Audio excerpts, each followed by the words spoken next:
Now, healthcare isn't the only place we need help. If you think your insurance company is there to protect you when there's a storm or a leak or a fire, think again. When we come back, what you need to know to get your house in order. Stay with us.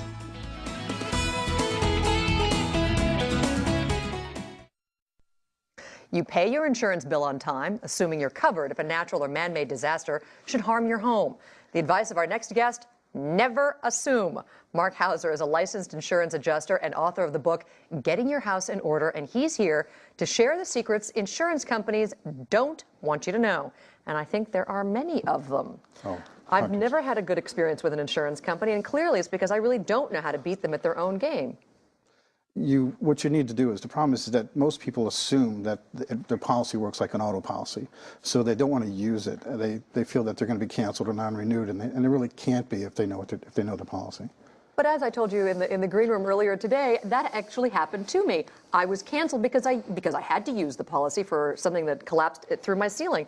So obviously, I didn't know what I was doing. Let's talk about how to beat insurance companies at their own game. You say, first, know your policy and what it covers. Right. I was covered for water damage.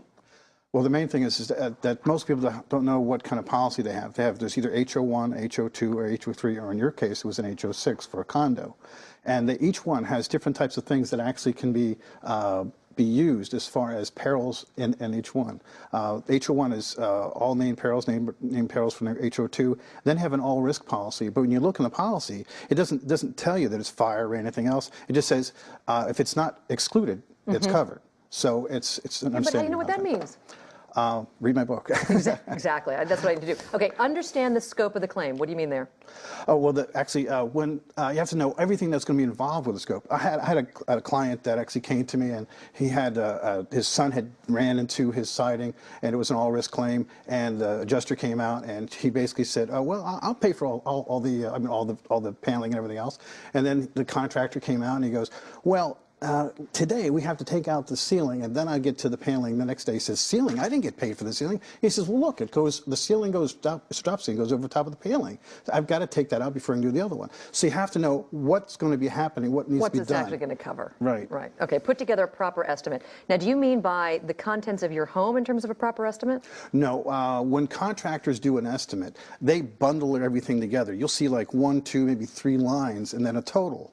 But if you look at an adjuster's estimate, it's broken up detail and all unit pricing for everything. So what they'll do is they'll look at yours and they look at mine, and they go, "Oh, well, look, see, mine has more detail, so we'll go with mine, not yours."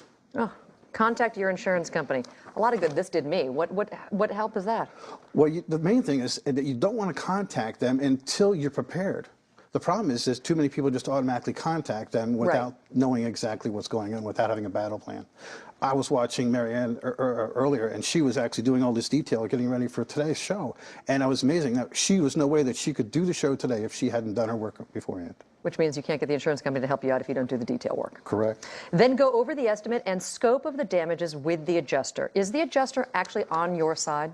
No. In fact, if you go to my website, I have a 10-minute clip of an audio clip of an insurance adjuster teaching other insurance adjusters how to minimize a bathroom claim, and he's stealing between $2,300 and $3,000. So that brings us to the next idea. In words and phrases you never say to an adjuster. 1, my sewer backed up. Well, the thing is, they're automatically going to make an assumption because it's in their favor that the sewer came the water came from the sewer into your house. But that's not what happened. It was a blockage. It never even got to the sewer. So actually, it's still your water that actually came back up into your own home. And why is that significant? Well, if it actually comes from the sewer and it came into your house, that would not be covered. That would be an exclusion. Ah. Interesting. I never liked that part of my house. What's wrong with saying that? Well, I've actually had people where they're talking about wallpaper and the quality of the grade of the wallpaper, and they'll say to the adjuster, "Now, before you leave, you better get all this stuff measured, because let me tell you what, this crap's going to be out of here before I get, because we hate this crap. We've never liked this crap." So the adjuster goes, "Let's see, the value of this stuff is crap, So, but it's not. It could be, very expensive, but it's just." They don't like it. Okay. This one is significant because I had this experience. Look how the water is rotting my house. I had the experience where an insurance company warned against the future possibility of mold and dropped my policy. Well, using certain words like rot. Rot would not be covered because everything has to be sudden and accidental. It's not really rot, it's actually water damage. The terminology is what you need to know. So water damage is okay? Yes. Interesting. It wasn't for me. I think insurance companies make up the rules as they go along these days.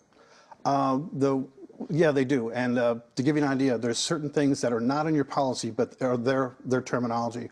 They could say, like, you're looking at a roof, and they could be saying, well, I'm only going to pay for this slope because of the line of sight. And I'll sit there and go, okay, I've got the policy in hand. Show me where line of sight is in the policy. And they go, well, I said, then don't bring it up. There's a lot of those kind of words. That's been happening for a while now. Does that mean that you've been negligent in terms of not informing them, and that's why you don't say that? No. The main thing is that people don't know, so they say the wrong things. One of the things that you don't, just because a water claim has been coming through the roof, you finally see it. It could have been going for a while, but because you didn't know that it was there, doesn't mean that it's not covered. Just means the date of discovery was then. Okay, so date of discovery obviously is important. How much am I deserving for this claim? Well, number one, you don't want to say that. It's because you actually want to tell them what it's worth. What you deserve. Yes, you don't want to. Once you do that, you give them control. So let's say you've just bought a home. You need to evaluate the contents of the home. Are there any secrets there?